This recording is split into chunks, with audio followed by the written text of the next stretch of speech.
what is your purpose for doing this? Are you going to compete? Do you want to challenge, or are you going to participate and be seen? And that's important because my sideline manner is going to change dramatically depending on what your overall objective is. What is it?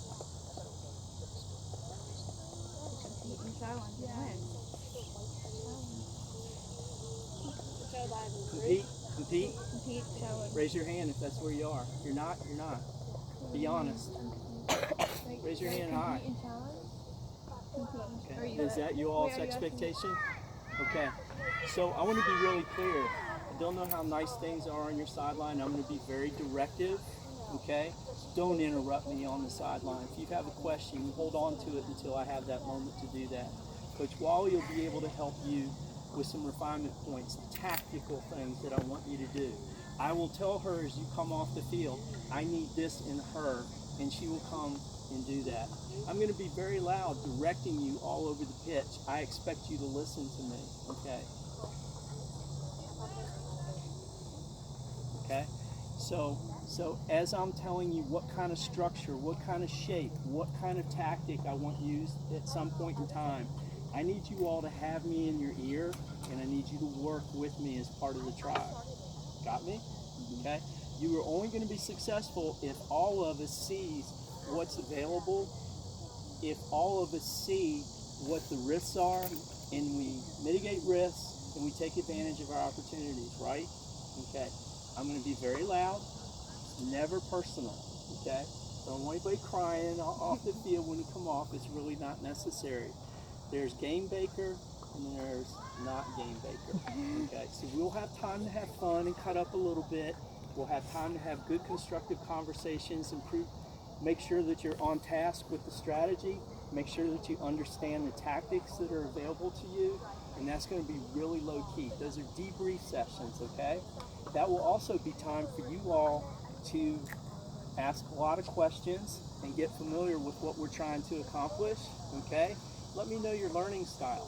Just because I say something to you doesn't mean you're going to process it. Say, show me on paper. Show me using pieces on the ground, okay? Know your learning style, know how you learn best, and we'll coach to you in that manner. Got me? All right. So stay together at the venue. That's an absolute must. If I see you all fragmented and going off in different directions, you're not a team. Okay, so while we're there for the competitive period, I expect you all to be together, part of the tribe. Okay. I already said listen. Play where and how you're coached. Okay. I don't care if you're an attacker or think you're an attacker. I don't care whether you think or want to be a midfielder. I don't care whether you think you're going to play where I tell you to play. Where am I going to put you? Where do you think is best? Based on what? Skill. Your ability to be successful and your ability to contribute to your team. Okay? That's where you'll play. Who do I love? I love my defenders. So if anything will become static at any point in time, and I need everybody to understand this philosophically, if you see me in an area that I don't rotate a lot, particularly in very tight games, it'll be on defense. Because the defense has got to they've got to be able to do some tactical things that I want them to do, and they've got to be able to be consistent in that accomplishment. And their relationship with the goalie is going to be really important. Sometimes the goalie will manage that, and sometimes I'll manage that from the side. But the goalie will also have a direct bead on me as well. So that'll be one of those things that you'll see that you'll say, well, why isn't he doing more there? He's doing it all up. The other thing is I like fast legs out in the middle and the front of the field. So I'm going to keep a lot of motion. So we'll do a lot of rotation to keep fresh legs going. I'm not going to be bothered if we're not scoring goals in the first 15 minutes. Because part of that is I want to see the other team wear themselves down over time. Be patient with me on the sidelines, so don't bug me if I'm not there to be bugged. And if I say not now, don't take it personal, okay? And I will say not now, or save it for later, or talk to Coach Wally. Be engaged in a group discussion, so if I ask you to make a contribution, what did you see that went well? What did you see that didn't go well? Where do we need some improvement? Where are we lacking focus as a team? I expect you all to have something that's top of mind for you. Does it have to be right? Does it have to be perfect? No, it doesn't. But if you're engaged and you have enough confidence to ask a question, or you have enough confidence and poise to be able to share something that your team needs, okay, to have a better dynamic, to be more aggressive, to function tactically much better, to communicate better as a team, don't you think you ought to share that with everybody? That's leadership, and I expect you to demonstrate that leadership, okay, with a little bit of humility, okay? We're not there to tear each other down, but we are there to support each other, and I expect you all to share those things. Clear? Okay. Communicate with me immediately if you are injured or you're feeling like you're going to barf or whatever. It's going to be really hot on that turf. Whatever the temp is, the ambient temperature in the air, you can count on it being 10 to 15 degrees hotter on the turf, and you all know that. And it's not this stuff. This is Astro, and it'll be hot hydroturf, so you can expect a little bit of humidity off of it as well. It's not an embarrassing thing if your stomach feels bad or you're injured, but I need to know right away, because we want to take care of you. Your health is a priority, but I've also got to make an orderly exchange.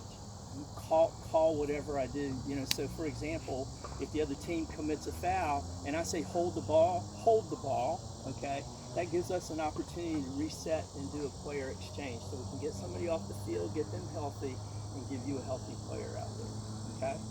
Communicate. Know the limits of your body. And you answered the other one. You're there to play.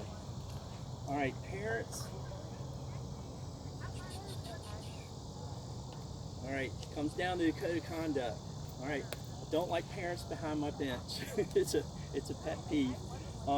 And I like our parents to be able to communicate in a way that's supportive of the entire team. These guys are going to function as a unit. We're going to talk a lot about the tribe, and the tribe is going to be a big conversation for all 3 days. And I want our audience, and I think you guys do pretty well, so I don't think I'm doing this kind of thing, especially Mr. Boatwright. He's like, he'll keep us in line. we need to give you his pom-poms, right?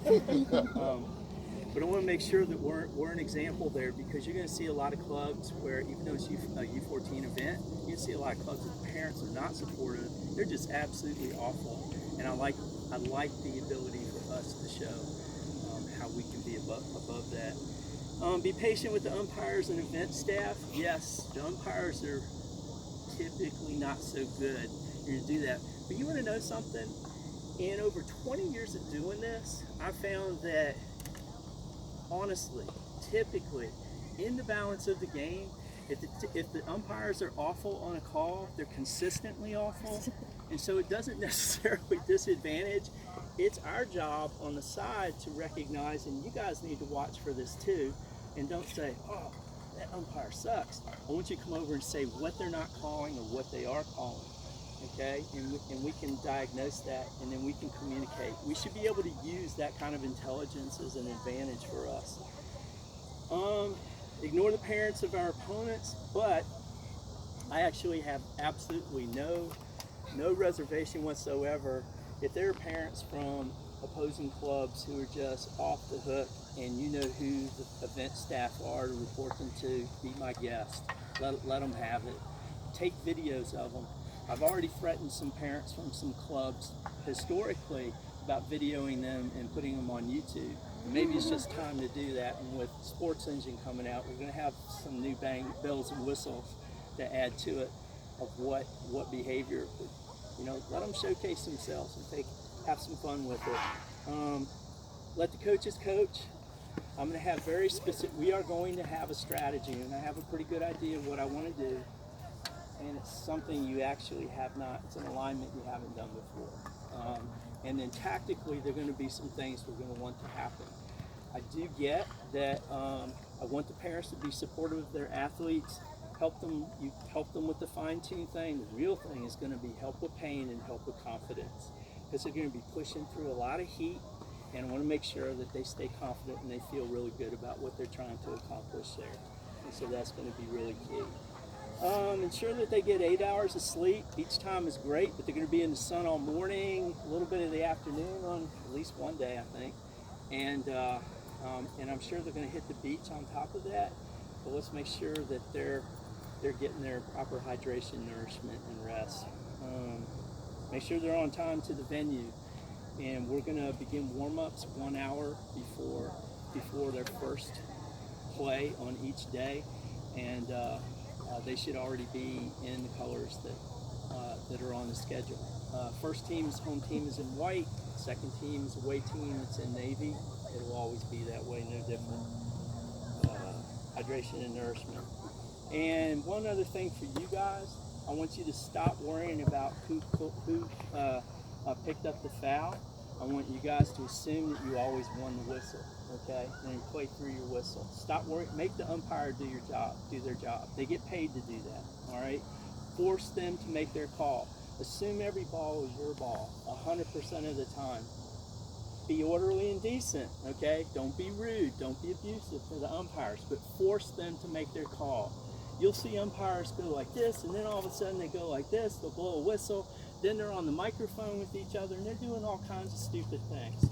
If you learn to take advantage of what is your advantage in that penalty, half the time they're probably going to get it wrong, and they're going to award you with the ball. Pick up the ball with your hand, put it in place on the field, and play on. Okay? All right. We've got 13 minutes. I think I'm going to let you guys go. We are trying to get a field reserved for Thursday night for 90 minutes and for next Tuesday for 3 hours. And we've already invited Undertow. They had indicated since they want to do a club head-to-head, so if we can make that happen, we will. If we don't get that to happen, I'd like the opportunity for the athletes that are here not at camp next Tuesday night to have them here to take advantage of that time, do some refinements and move forward. Questions from you guys? Questions from you guys? And no question's a bad question. Just not on the sideline in the middle of the game. Okay. All right. Everybody find housing down there? Things all good?